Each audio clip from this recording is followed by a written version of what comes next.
하나님 말씀은 로마서 12장 2절 말씀입니다. 우리 한 절 말씀 같이 보겠습니다. 같이 읽죠. 너희는 이 세대를 본받지 말고 오직 마음을 새롭게 함으로 변화를 받아 하나님의 선하시고 기뻐하시고 온전하신 뜻이 무엇인지 분별하도록 하라. 아멘. 도전과 응전이라는 제목으로 말씀을 나누겠습니다. 이 단어는 여러분 많이 들어보셨죠? 도전과 응전. 아놀드 토인비가 역사학자가 그의 저서에서 문명의 발전 이론에 대해서 이야기할 때에 주장한 내용입니다. 문명은 시대 속에 발전하게 되어지는데 저절로 발전하는 것이 아니라 여러 가지 어려움과 또 역경과 도전과 그런 어려움 가운데에서 직면하게 될 때 여기에 대한 바람직하고 성공적인 응전이 있을 때에 문명은 발전하게 되어져 있다라고 이야기를 하는 것입니다.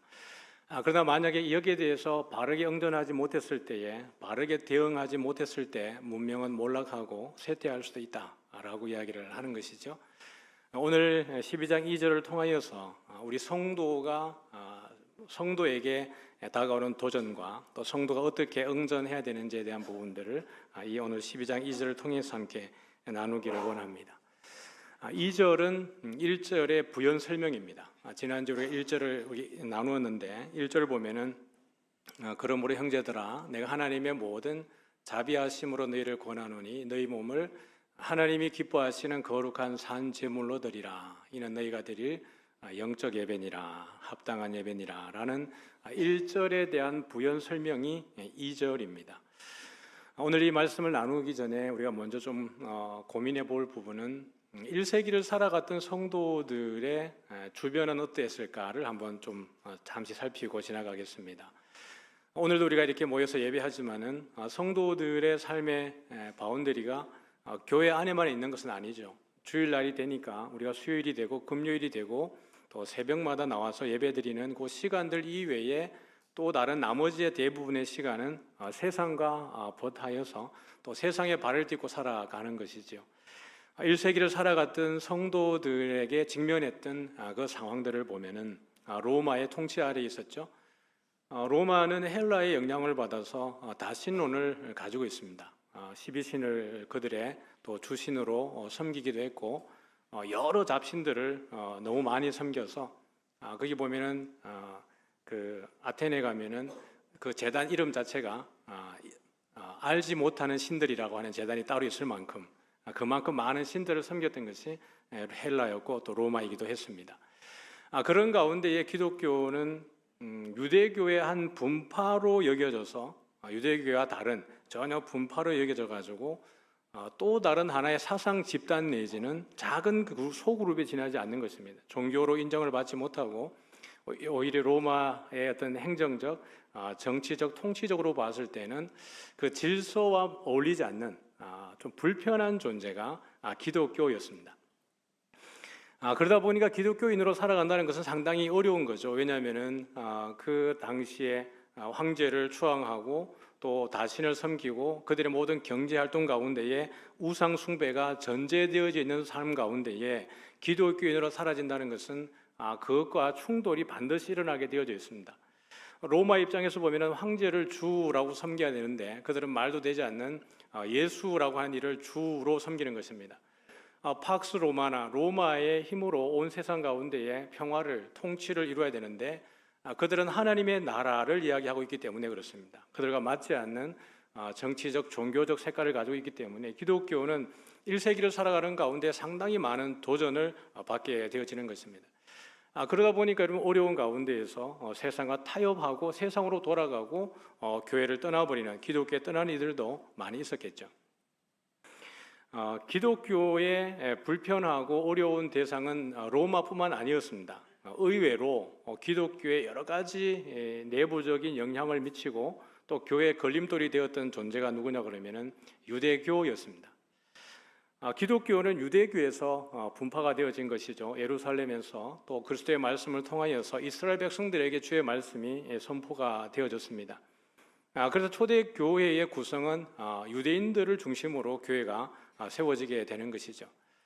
유대인들 입장에서 기독교는 자기가 동일한 종교가 아닙니다. 그렇죠? 이단의 무리인 것입니다.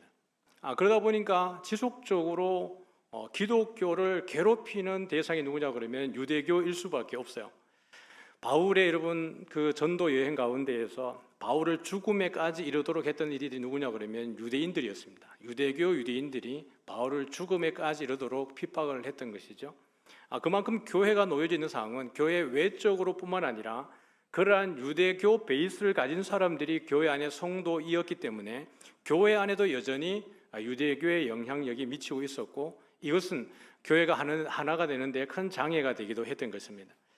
1세기를 살아가는 기독교 주변의 정황들이 그러한 것이죠. 교회 내적으로 외적으로 기독교는 어려움 속에 놓여져 있었던 것입니다. 이 21세기를 살아가는 우리나라에서 기독교는 어떤 위치에 놓여져 있을까? 우리가 뭐 10몇 년 전만 해도, 전까지만 해도 기독교는 사회에 되게 유익한 존재였습니다. 어떻게 보면 좋은 평판을 가지고 있고 교회 다닌다 그러면은 뭔가 선한 영향력을 끼치는 그것이 우리 기독교였습니다. 어느 순간인가부터 매스컴에서 대형 교회의 문제와 중직자들이 대형 사건에 연루되어지는 일들, 대형 교회 목회자들의 어떤 탈선과 그런 죄들이 고발되어짐으로 인해서 어느 순간부터 기독교는 세상에 지탄을 받게 되어지는 것입니다.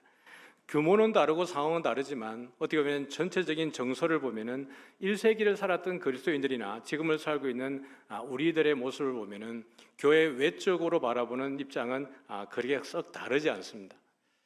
교회 내적으로도 보면은 교회 안에도 우리 안에 여전히 복음으로만 하나가 되어지고 그리스도로 온전히 하나가 되어져서 샬롬을 누리는 것이 아니라 여전히 교회 안에 기독교 안에 유대교가 들어와서 영향력을 미쳤던 것처럼 교회 안에도 여전히 유교적인 영향이 들어와서 교회 안에 어떻게 보면 역할을 하고 있기도 합니다. 여러 가지 삼강오륜이라든지 그런 부분에서 이미 우리 안에 잘 학습되지 않아도 어떻게 보면 일부분 문화화되어져 버린 유교적 영향이 교회 안에 들어와서 영향력을 미치고 있다는 것입니다. 나이가 많은 분들은 나이가 어린 이들에게 대접을 받기를 원하는 경향이 있죠. 중직이 되고 나면은 뭔가 높은 지위에 오른 것 같은 권세와 권위를 누린 듯이 그렇게 여기는 이들이 있죠. 지금은 그렇지 않지만 과거에만 해도 제가 사회 갈 때 장로님들이 이렇게 저한테 말한 적이 많았습니다. 전도사님, 아이들이 인사를 안 해요. 이렇게 이제 책망하고 나무란 적이 한두 번이 아닙니다. 근데 안 가르치냐 그러면 안 가르친 게 아니거든요.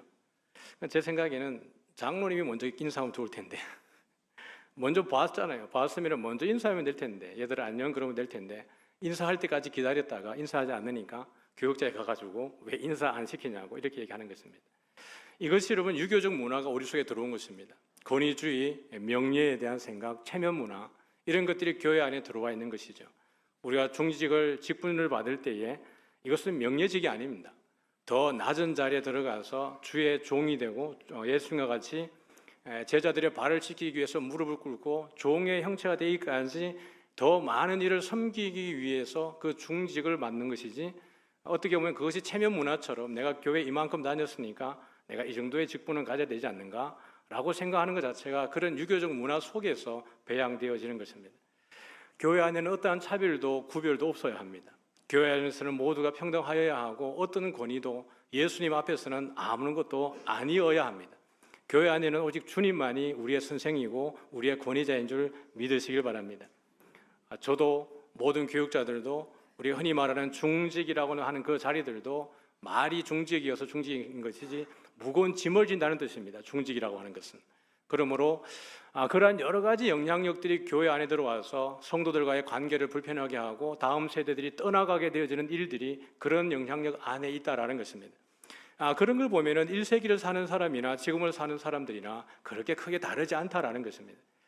그렇게 여러 가지의 도전이 다가오게 되었을 때, 교회 성도들에게 도전이 다가오게 되었을 때 1세기를 살았던 성도들의 응전은, 거기에 대한 대응 방식은 세상이 해오던 방식과 동일한 방식으로 대응하지 않았습니다. 무력 대 무력으로 충돌하지 않았고 무례함으로 그들을 대하지 않았고 그들과 전혀 다른 방식의 거룩한 방식으로 그들에게 응전하였던 것입니다. 이제 그것을 앞으로 조금 더 보게 될 것이고, 이것을 위해서 바울이 무엇을 우리에게 이야기하는지를 보게 되는 것입니다. 오늘 찬양대의 찬양이 오늘 이 본문에 대한 내용들을 잘 정리해서 우리에게 함께 찬양을 올리는 내용이 그와 같습니다. 그런 가운데 어떻게 우리가 그러면은 이 시대 가운데 응전해야 되는가? 그럼 이 시대가 추구했던 것이 무엇인가를 오늘 본문을 통해서 다시 볼 텐데, 우리가 읽었던 말씀을 한번 더 보고 다음 구절로 한번 가보도록 하죠. 우리 앞에 2절 한번 더 보겠습니다. 2절 제가 한번 읽어볼게요. 너희는 이 세대를 본받지 말고 라고 얘기했습니다. 그러면 이 세대는 무엇을 추구하고 있는가? 그러면 로마가 정복한 뿐만 아니라 모든 세상이 그러하죠. 세상은 무엇을 추구하고 살아가길래 바울은 이야기하기를 이 세대를 본받지 말라고 이야기하는가? 세대가 어떤 방식으로 살기 때문에 우리는 이 세대의 방식에 순응하지 말라고 이야기하고 있는가에 대한 그것을 먼저 고민하고 지나가 봐야 되겠죠. 도대체 이 세상을 어떻게 해석했기에 그렇게 하냐라는 것입니다. 예수님은 우리에게 이렇게 말한 적이 있습니다. 마태복음 6장 24절인데요. 같이 한번 보도록 합니다. 시작. 한 사람이 두 주인을 섬기지 못할 것이니 저를 사랑하거나 혹 이를 중히 여기고 저를 경히 여김이라. 너희가 하나님과 재물을 겸하여 섬기지 못하느니라. 산상복음에 나오는, 산상수훈에 나오는 예수님의 가르침입니다. 천국 백성에 합당한 사람들의 삶의 태도, 삶의 방식인 것이죠. 그런데 하나님의 나라에 속한, 그리스도에게 속한 사람들의 삶의 태도는 무엇이어야 하냐라고 이야기하면은 한 사람이 두 주인을 섬기지 못한다라고 이야기하면서 그 두 주인의 자리에 무엇을 이야기하고 있냐 그러면은 하나님과 재물을 이야기하고 있습니다. 재물의 지위가 상당히 높은 곳에 있죠. 예수님 말씀하시기를 사람이 혹 이를 미워하고 저를 사랑하거나, 얘를 미워하고 얘를 사랑하거나, 얘를 미워하고 얘를 사랑하거나, 둘 다는 사랑할 수 없다라는 것입니다. 둘 다를 섬기는 것은 불가능하다라는 이야기를 하는 것입니다. 만약에 하나님과 재물을 같은 자리에, 주인의 자리에 놓고 내가 금태 종노릇 한다 그러면은 결국에는 하나님을 사랑하는 것이 아니라 재물을 더 사랑하는 것이라고 예수님께서 말씀하는 것이에요. 그러면은 예수님께서 이 시대를 해석해낼 때에 무엇로 해석하고 계시냐고 그러면은 이 시대가 추구하는 것은 재물을, 물질을 추구하고 물질을 탐욕하고 물질을 중심으로 살아가고 있다라는 것입니다. 많이 들어본 만몬입니다. 골로새서 1장에 3장에 보면은 5절에 이렇게 이야기를 해요. 같이 봅니다. 그러므로 땅에 있는 지체를 죽이라. 곧 음란과 부정과 사욕과 악한 정욕과 탐심이니 탐심은 우상 숭배니라. 탐심은 우상 숭배니라. 하나님과 재물을 겸하여 섬길 수 없다. 그러니까 재물을 여러분 어디까지 올려놓냐 그러면은 신의 자리까지 올려놓는 것입니다. 아니요, 저는 안 그런데요. 아니요. 오늘 우리는 내 자신을 나는 아니요라고 말할 게 아니라 우리 자신을 한번 돌아보아야 합니다. 재물은 우리에게는 필요한 것입니다. 재물이 나쁜 것이 아니에요. 재물을 우리가 항상 악한 것이라고 볼 게 아니라 재물은 우리에게 반드시 필요합니다. 물질은 필요해요. 물질이 있어야 우리가 선교를 하는 것이고 교육을 하는 것이고 다음 세대를 키워내는 것입니다. 교회의 경영은 물질이 있어야 교회를 경영하는 것입니다. 교회가 돈이 더 많으면 많을수록 더 많은 하나님의 사업을 할 수 있습니다. 돈은 필요한 것이에요. 여러분 가정에도 돈이 있어야 여러분의 사업을 경영하고 자녀를 양육하고 가정을 꾸려가는 것입니다. 돈은 나쁜 게 아니에요.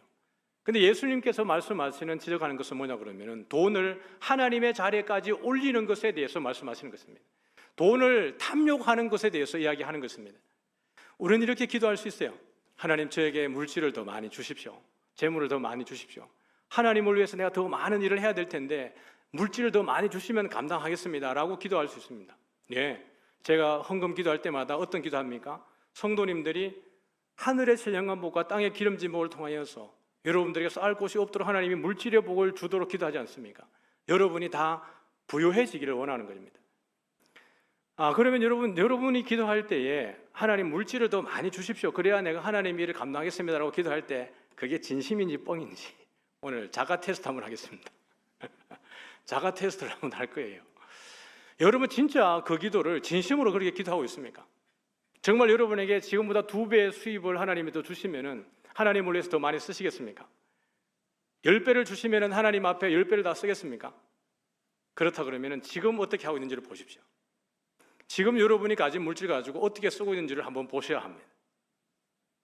나누어주기를 즐겨하고 섬기기를 즐겨하고 가난한 자들이 내 눈에 보여지고 내가 도와줄 사람들이 내 눈에 보여져서 내 주머니에서, 내 지갑에서, 내 재정에서 내가 지금 일정하게 고정적으로 나가가는 것 이외에 그렇게 베풀고 나누고 섬기기 위해서 나는 내 재물을 쓰고 있는가를 한번 보시기 바랍니다.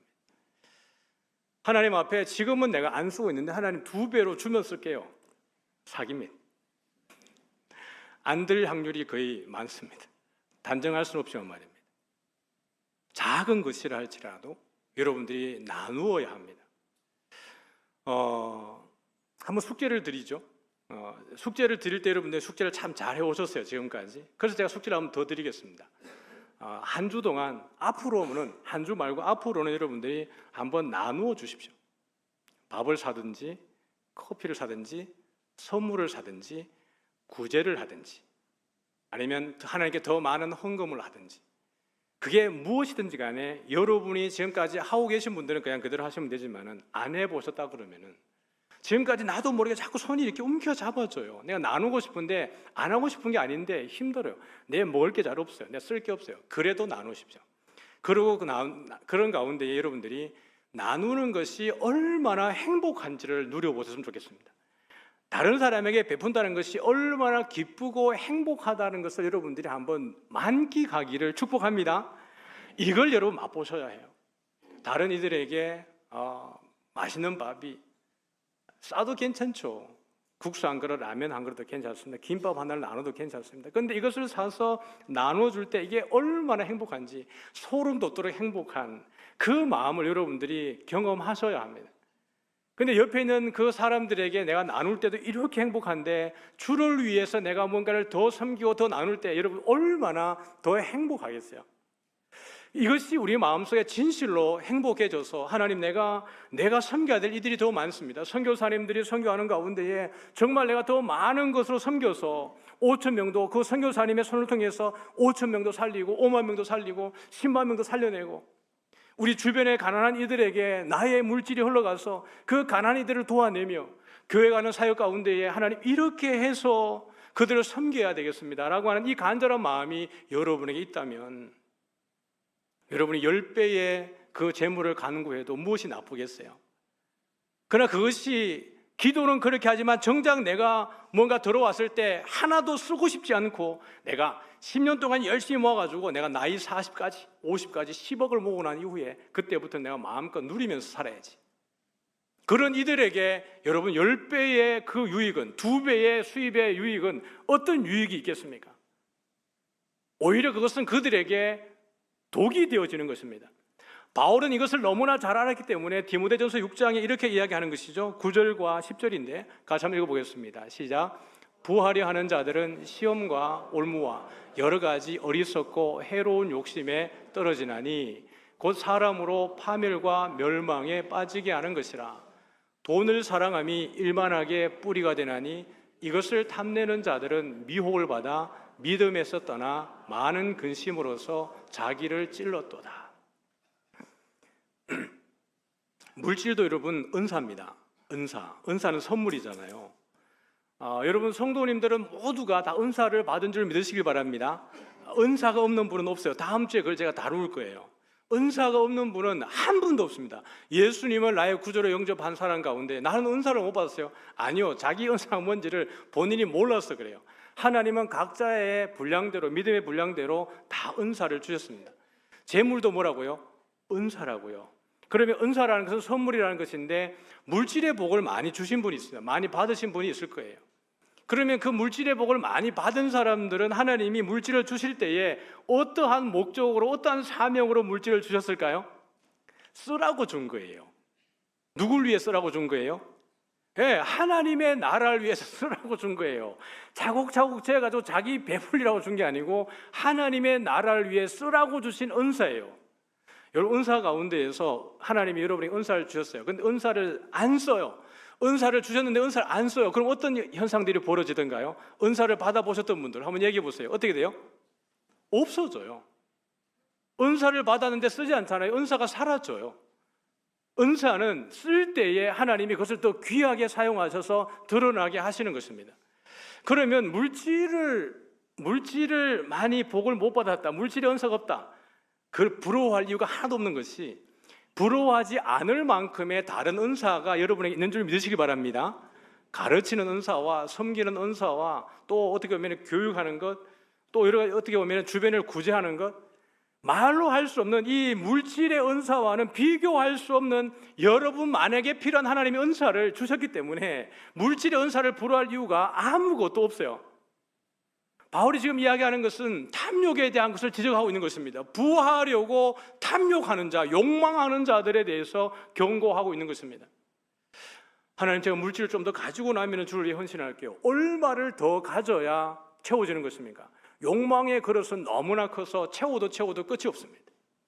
10억을 채우고 나면 20억을 채우고 싶을 테고 20억이 생기면은 아이고 생각만 해도 그래. 욕망의 그릇은 한도 끝도 없습니다. 근데 여러분 살아보면은 정말 느끼잖아요. 아, 돈으로 행복한 거 아니구나.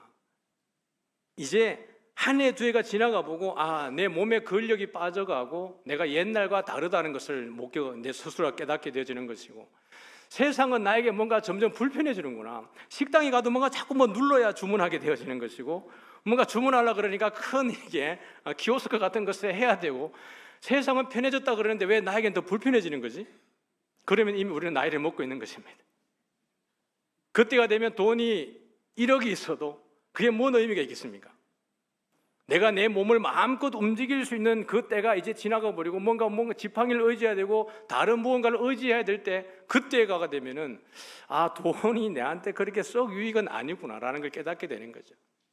그때 가서 우리가 진실로 고백하는 게 뭐냐 그러면은 내 평생에 가장 잘한 것은 예수 믿는 거였다. 내 평생에 정말 가장 큰 재산은 하나님이다라는 고백을 하지 않겠어요? 우리가 여러분 믿음의 선배된 우리 어르신들이 믿음의 다음 세대 자녀들에게, 청년들에게, 젊은이들에게 이야기할 때 이 얘기를 하면은 젊은이들이 들어요, 안 들어요? 안 들어요. 거짓말이라고 생각합니다. 그들도 그 나이가 되면 알겠지만 말입니다. 돈을 욕망하는 것은 우리에게 아주 심각한 문제를 가져오는 것인데, 시험과 올무와 여러 가지 어리석고 해로운 욕심에 떨어지는데 그 결국이 무엇이냐 그러면은 파멸과 멸망이라고 이야기했습니다. 10절에 돈을 사랑하면 일만하게 뿌리가 된다라고 이야기했는데, 그것 때문에 사람들이 어떻게 합니까? 미혹을 받게 되는 것이죠. 탐내는 것 때문에 미혹을 받아서 결국에는 여러분 믿음에서 떠나버리게 되는 것입니다. 많은 근심으로서 자기를 찌르는 일들이 그 가운데 일어나게 되어지는 것이에요. 이것이 이 세대가 지향하는 것이고 이 세대가 살아가는 삶의 방식인 것입니다. 바울은 이야기하기를, 예수님을 말씀하시기를 이 세대의 방식에 순응하지 말라는 것입니다. 하나님이 은사로 돈을 주셔서, 재물을 주셔서 우리 주셨을 때는 주를 위해 쓰는 것이고, 또 우리에게 소망이 있어서 주를 위해 더 헌신할 때 그것을 위해서 물질을 간구하는 것은 너무나 아름다운 모습입니다. 그것이 물질이 우리에게 나쁜 게 아니에요. 하나님의 나라를 위해 쓰시기 위한 또 하나의 복의 통로가 물질이니까요. 그러나 절대로 탐욕하지 마시기를 주의 이름으로 축복합니다. 성경은 세상을 해석할 때에 이렇게 우리에게 해석하고 있습니다. 요한일서 2장 15절부터 17절까지인데요. 한번 볼까요? 시작. 이 세상이나 세상에 있는 것들을 사랑하지 말라. 누구든지 세상을 사랑하면 아버지의 사랑이 그 안에 있지 아니하니, 이는 세상에 있는 모든 것이 육신의 정욕과 안목의 정욕과 이생의 자랑이니 다 아버지께로부터 온 것이 아니요 세상으로부터 온 것이라. 이 세상도 그 정욕도 지나가되 오직 하나님의 뜻을 행하는 자는 영원히 거하느니라. 성경은 우리에게 세상에 대해서 이렇게 해석합니다. 15절에 보니까 이 세상이나 세상에 있는 것들을 사랑하지 말라. 누구든지 세상을 사랑하면 아버지의 사랑이 그 안에 없다라고 이야기를 했어요. 나누시기 바랍니다, 여러분. 아시겠죠? 아멘 안 할 줄 알았어요. 나누시기 바랍니다. 네. 여러분, 자연환경 우리 그때 설교했을 때 우리 성도님들이 진짜 제가 감동받도록 잘 실천해 주셨습니다. 뭐냐 그러면 일회용 안 쓰기 위해서 신방 갈 때마다 그렇게 애쓰시는 것이고, 정말 이렇게 전기 아끼고 그런 삶의 태도를 사랑방 가운데서 나누는 것을 신방 갈 때마다 느끼면서 제가 정말 감동했습니다. 오늘 이 말씀을 들으면서 여러분 가운데에 나누는 기쁨, 정말 주를 위해 쓸 때 얼마나 행복한지, 물질에 대해서 욕망하지 않고 물질에 대해서 오히려 쓸 때의 감사함을 느끼면서 여러분 안에 충분히 그것이 체득되어졌을 때 여러분 더 하나님께 간구할 때에 주께서 또 많은 것으로 베풀 줄 믿습니다. 세상에 대해서 세상을 욕망하지 말라고 이야기했어요. 16절에 보면 이 세상에 있는 모든 것이 육신의 정욕과 안목의 정욕과 이생의 자랑이니 아버지께로부터 온 것이 아니라고 이야기했거든요. 다 지나간다고요. 그러나 아버지의 뜻을 행하는 자는 영원히 거한다라고 이야기를 했습니다. 그러면은 우리가 이 세상에 대한 우리의 태도는 그러면은 세상에 대한 우리의 응전은 이렇게 우리에게 다가오고 도전하고 위협할 때 그럼 우리에 대한 대응 방식은 어때야 되는가? 세상을 등져버리는 것. 그것이 가장 어떻게 보면 세상의 수능의 방식대로 수능하지 않는 좋은 방법일 것 같은데요. 그러나 세상이 그러할지라도 하나님은 세상을 미워하지 않으셨습니다. 세상은 그런 방식으로 나아가지만 그럼에도 불구하고 하나님은 끝까지 그 영혼들이 주께로 돌아오기를 원하시는 것입니다. 우리가 잘 알고 있는 우리 한번 같이 암송해 볼까요? 하나님이 세상을 이처럼 사랑하사 독생자를 주셨으니 이는 저를 믿는 자마다 멸망하지 않고 영생을 얻게 하려 하심이라. 하나님이 세상을 어떻게 하셨다고요? 이처럼 사랑하사. 세상은 여러분 그런 방식대로 그냥 살아가요. 우리가 뭐라 그래도 세상은 그 방식 그대로를 추구할 것입니다. 그리고 계속해서 우리에게 도전해낼 것입니다. 그럼에도 불구하고 하나님은 세상을 이처럼 사랑하사라고 이야기했는데 그 이처럼이 무엇입니까? 독생자이신 예수님이 오셔서 자기를 십자가에 내어주기까지 세상을 사랑하시는 것이었습니다. 세상은 예수님을 십자가에 못 박았는데 예수님은 오히려 세상을 위해서 자신을 내어놓으신 것이죠. 세상이 우리에게 그렇게 미혹하고 유혹하고 세상과 타협하기 위해 손을 내밀 때에 우리는 세상에 대해서 등져버리는 것이 아니라 미워하시는 방식이 아니라 그들과는 전혀 다른 새로운 거룩한 방식으로 말입니다. 그리스도의 사랑으로 그들에게 응전하는 것입니다. 그리스도의 복음을 그들에게 가르치면서 그들의 사는 방식과 전혀 다른데 그들에게 매혹적인 삶을 사는 것입니다. 아주 매력적인 삶을 사는 것입니다. 죄와 동참하지 않고 타협하지 않고 말입니다. 요한계시록에 나오는 7 교회는 그 표면상에 한 번도 등장하지 않은 단어가 있는데 뭐냐고 하면 타협이라는 단어입니다. 계시록 7 교회 가운데 한 번도 타협이라는 단어가 나오지 않습니다. 그러나 그 건재에 깔려있는 것은 뭐냐 그러면 그 7 교회 가운데 끊임없이 다가오는 타협입니다. 그들과 조합을 맺지 않으면 그들과 거래를 할 수 없고 살아갈 수 없는 것이에요. 1세기 말을 살아갔던, 지금 이 로마서를 쓰는 당시와 다르게 1세기 말을 살아갔던 그 요한계시록의 수신자들이 살아갔던 시대에서 예수 믿는다는 것은 뭐냐 그러면 가난을 전제하는 것이었습니다. 무엇이 전제였다고요? 가난이 그냥 전제였습니다. 아, 예수 믿는다, 나는 가난을 그냥 내 생명으로 삼겠다라는 것입니다. 오늘 우리의 이러한 응전의 방식에 대해서 바울은 이야기하기를, 그러면은 이 세대를 본받지 말고 어떻게 하라고요? 다시 한번 2절을 보면은, 오늘 보면 2절 한번 하반절을 보죠. 이 위에 이 세대를 본받지 말고 뭡니까? 오직 마음을 새롭게 함으로 변화를 받아라고 되어 있습니다.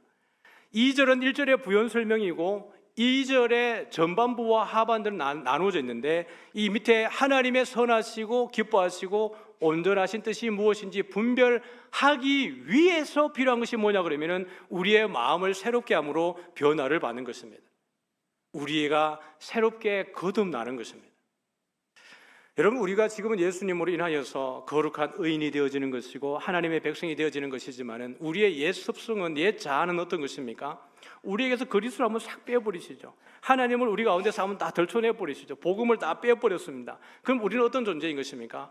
여전히 죄악투성입니다. 우리의 옛 자아가, 옛 습성이 그냥 그 자리에 그대로 드러나게 될 겁니다. 아마 어쩌면 교회 섬기는 가운데도 자기를 드러내기 위해서 안절부절하지 못하게 될 것입니다. 오늘 우리의 옛 습성이, 옛 자아가 통제받는 것입니다. 내 내적 변화를 매일매일 경험하게 되어지는 것입니다. 그것은 어떻게 가능한 것이냐 그러면은 우리가 내 자신을 내려놓게 될 때입니다. 내 자신을 내려놓고 내 안에 성령이 충만하게 내 자신을 주께 드릴 때에 주께서 우리로 하여금 내 내면을 새롭게 변화하는 줄 믿으시길 바랍니다. 성령의 충만한 역사가 하나님의 뜻을 깨닫게 하고 주의 뜻을 따라 나아갈 수 있도록 인도해 주시는 것입니다. 요한복음 15장 7절의 말씀을 보면은 같이 읽겠습니다. 너희가 내 안에 거하고 내 말이 너희 안에 거하면 무엇이든지 원하는 대로 구하라. 그리하면 이루리라. 여러분, 내 내면이 변화되어지는 것은 우리가 주님께 내 자신을 맡길 때 그렇습니다. 우리가 주님 안에 거할 때, 주의 말씀이 우리 가운데 거할 때에 무엇이든지 원하는 대로 주께서 이루는 줄 믿으시길 바랍니다. 여러분, 성령은 우리 가운데에서 우리를 새롭게 하시는 거예요. 그리스도로 새롭게 옷 입혀서 하나님의 뜻을 분별케 하는 것입니다. 이것이 전제되지 않을 때 2절에 이 세대를 본받지 않고 마음으로 새롭게 함으로 변화를 받지 않는다면, 성령에게 이끌리는 삶을 살지 않는다 그러면 하나님의 뜻을 분별할 수가 없는 것이에요. 오직 성령이 말할 수 없는 탄식으로 우리를 위하여 친히 간구하시는 줄 믿으시길 바랍니다. 성령이 말할 수 없는 탄식으로 우리를 위하여서 아버지께 간구하고 우리의 마음을 살피시는 하나님께서 성령의 뜻을 아시고 성령을 통하여서 하나님의 뜻을 우리에게 알려주는 줄 믿으시길 바랍니다. 그러므로 우리의 내면은 뭐냐 그러면 우리 자신을 버리는 것입니다. 오직 우리 안에 누가 살게 하는 것입니까? 내가 죽고 그리스도가 살게 하기를 주의 이름으로 축복합니다. 나는 죽어지고 내 안에 그리스도가 살 때에 그리스도의 열매가 맺혀지게 되어지는 것입니다. 우리가 에베소서 5장 말씀을 읽고 말씀을 한번 정리하겠습니다. 5장 16절부터 18절까지의 말씀입니다. 같이 읽죠. 세월을 아끼라, 때가 악하니라. 그러므로 어리석은 자가 되지 말고 오직 주의 뜻이 무엇인가 이해하라. 술 취하지 말라. 이는 방탕한 것이니 오직 성령으로 충만함을 받으라. 세월을 아끼라고 이야기했습니다. 쉬이 지나가지 않습니까? 쉬이 지나가요. 한 주 한 주가 얼마나 빨리 지나가는지 몰라요. 우리는 주일과 주일을 사는 사람들입니다. 아멘. 주일과 주일을 사는 사람들이에요. 무슨 말이냐 그러면은 이번 주일 예배 딱 맞춰지고 나면은 여러분이 뭘 사모해야 돼요? 주일을 사모하는 것입니다. 주일을 바라보고 사는 것입니다. 우리가 교회 학교 아이들을 바라보고 위원회를 바라보고 예배를 바라보고 성도들과의 교제를 바라보고 세상에서 치열하게 싸워서 상처받은 것, 가슴이 아픈 것들, 걱정, 근심, 염려, 두려운 이 모든 것들 치열하게 싸워내느라고 내 모든 마음은, 육신은 만신창이가 되어져서 옷은 예쁘게 입고 오지만 내 모든 영혼은 치열한 영적 전쟁 가운데에서 너덜너덜해지고 왔는데, 주일날 와서 성도들을 만나고 교제하는 가운데에 그 마음에 위로를 얻는 것입니다. 다시 한번 훈련을 받아서 마음이 단단해지는 것입니다. 용기를 얻는 것입니다. 말씀을 통하여서 여러분들이 새 힘을 얻게 되어지는 것입니다. 그리스도를 다시 새롭게 옷을 입는 줄 믿으시길 바랍니다. 그러므로 우리가 주일과 주일을 사는데 주일을 사모하면서 사는 것입니다. 주일을 바라오면서 내가 이 예배 가운데에 내가 참회의 기도를 드릴 때에 또 똑같은 참회의 기도를 드리는 것이 아니라 좀 더 나아지고 성장하고 성숙한 가운데에 내 삶을 돌아보면서 늘 이 자리에 나올 때마다 주께서 나를 성장하게 하는 이것을 사모하면서 주일과 주일을 사는 우리 모두가 되어지기를 축복합니다. 세월은 쉬이 지나가는 것이에요. 17절에 보면은 그러므로 어리석은 자가 되지 말라고 이야기했습니다. 오직 주의 뜻이 무엇인가 이해하라. 오늘 우리가 읽었던 2절의 말씀과 똑같은 말씀이죠. 마음에 새롭게 함으로 변화를 받아서 하나님의 선하시고 기뻐하시고 온전하신 뜻이 무엇인지 분별하도록 하라. 그런데 에베소에서 똑같이 이야기한 거예요. 어리석은 자가 되지 말고 주의 뜻이 무엇인가 이해하라. 할렐루야. 그렇게 해야 여러분 우리의 삶이 행복하잖아요. 열심히 살았는데 이게 아닌가비요라고 하면 안 되잖아요. 내가 열심히 사는 열심이 주를 향한 것이고 주를 위한 것이고 주와 함께하는 열심이어야 하지 않겠습니까? 그러므로 세월을 아끼라는 거예요. 그러면서 여러분 18절 보니까 술 취하지 말라 그랬어요. 이는 방탕한 것인 오직 뭐죠? 성령으로 충만함을 받으라. 술 취해 보면은 왜 웃으셨어요? 술을 여러분 많이 취해 보시면은 자기 통제가 돼요, 안 돼요? 안 마셔본 것처럼 자꾸 이렇게 하니까 그러지만 술을 많이 마셔보면은 예, 이게 통제가 안 되죠. 방탕이 왜 와요? 술 때문에 오는 거예요. 술을 너무 과하게 마시면은 여러분 이 본인 통제가 안 돼요. 술이 나를 움직이니까요. 그래서 여러분이 성령의 충만이 뭔가를 고민해 보고 싶거든 오늘 가가지고 술 취해 보시기를 술 많이 드셔보시고. 근데 경찰서 가는 일을 만들면 안 됩니다. 통제가 안 돼요. 내 손이 내 마음대로 움직이지 않고 내 발이 내 마음대로 움직이지 않고 그렇게 돼요. 과거에 그런 경험이 있어봐가지고. 근데 바울이 기가 막히게 묘사한 거잖아요. 술로 충만하지 말고 뭐라는 거죠? 성령으로 충만하라는 겁니다. 술로 충만하게 되어졌을 때 그에게 주어지는 것은 방탕입니다. 파멸과 멸망입니다. 그러나 성령으로 충만한 것은 하나님의 뜻에 대한 이해입니다. 하나님이 나를 향하신 선하시고 기뻐하시고 온전하신 뜻이 무엇인지를 성령의 충만함을 통해서 우리가 깨닫게 되어지는 것입니다. 세상은 지속적으로 계속해서 우리에게 도전할 것입니다. 어떻게 하든지 우리가 하나님의 사랑에서 떠나버릴 방식을 세상은 우리에게 교묘한 방식으로 다가오게 될 것입니다.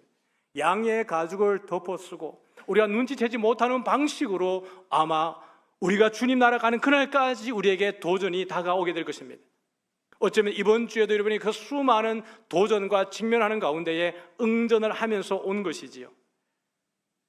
여러분, 사탄이 우리에게 괴계를 꾸밀 때에 다 아는 방식으로 나는 사탄이야, 이것은 음모야 라는 방식으로 여러분 다가오는 게 어디 있겠습니까? 어릴 때에 토끼 잡으러 가고 노루 잡으러 가면은, 꽁 잡으러 가면은, 지금은 그래 하면 안 돼요. 지금은 다 안 되잖아요. 옛날에는 그 올무를 목노라 그러는데, 올무 가느다란 철사를 토끼가 지나가는 길목에다가 이렇게 토끼가 못 본다는 전제하에서 설치를 딱 하는 겁니다. 토끼 길이 따로 있어요. 다니는 길이 있습니다. 가면 아, 이 토끼 길이구나 보여요. 노루가 다니는 길이 따로 있습니다. 그럼 노루에 쓰는 덫이 다르고 토끼에 쓰는 덫이 달라요. 꽁을 잡을 때 또 쓰는 열매가 있어요. 청산가리 넣고 잡았는데 그러면 안 돼요. 요즘은 큰일 납니다. 근데 그것을 넣을 때에 꽁이 알도록 놓는 경우는 없습니다. 이건 눈치채지 못할 거야 라고 전제하고 거기에 덫을 놓는 것이죠. 사탄은 오늘 여러분 우리를 하나님의 사랑에서 끊어버리고 진리 가운데 떠나게 하기 위해서 그런 방식으로 교묘하게 다가오게 되어질 때에 여러분 우리가 성령 안에 있다는 것이 마음의 새롭게 함으로 인하여서 하나님의 뜻을 알게 된다는 것이 얼마나 강력한 힘이냐라고 이야기하면은 우리가 그게 응전할 때에 내 경험과 내 지식과 내 경륜이 아닌 하나님의 지혜가, 하나님의 능력이 그 가운데 개입하셔서 우리로 하여금 그것을 구별해내고 분간하고 그 덫에 빠지지 않는 은혜를 우리에게 주는 줄 믿으시길 바랍니다. 성령의 충만한 은혜가 바로 그것입니다. 내가 내 열심으로 내 마음을 변화시키는 것이 아니라 내 자신을 내려놓고 내 안에 그리스도가 살게 되어질 때, 성령이 충만하게 되어질 때에 세상이 원하는 방식으로 응전하는 것이 아니라 그리스도의 복음에 합당한 방식으로 하나님의 사랑으로 나아가서 오직 성령의 충만함으로 복음을 전가할 때에 오히려 세상은 우리를 통하여서 하나님을 알아가는 것이고 예수께로 나오는 그 은혜가 있는 줄 믿으시길 바랍니다. 오늘 우리가 주님 안에 거하고 주님의 말씀이 우리 안에 거하게 될 때 여러분이 진리 안에서 자유함을 누리는 것입니다. 이 한 주간에도 쉼 없이 다가오는 이 세상의 도전에 대해서 그리스도의 방식으로 응전하여서 믿음으로 승리하는 우리 모두가 되어지기를 주의 이름으로 축복합니다. 다 같이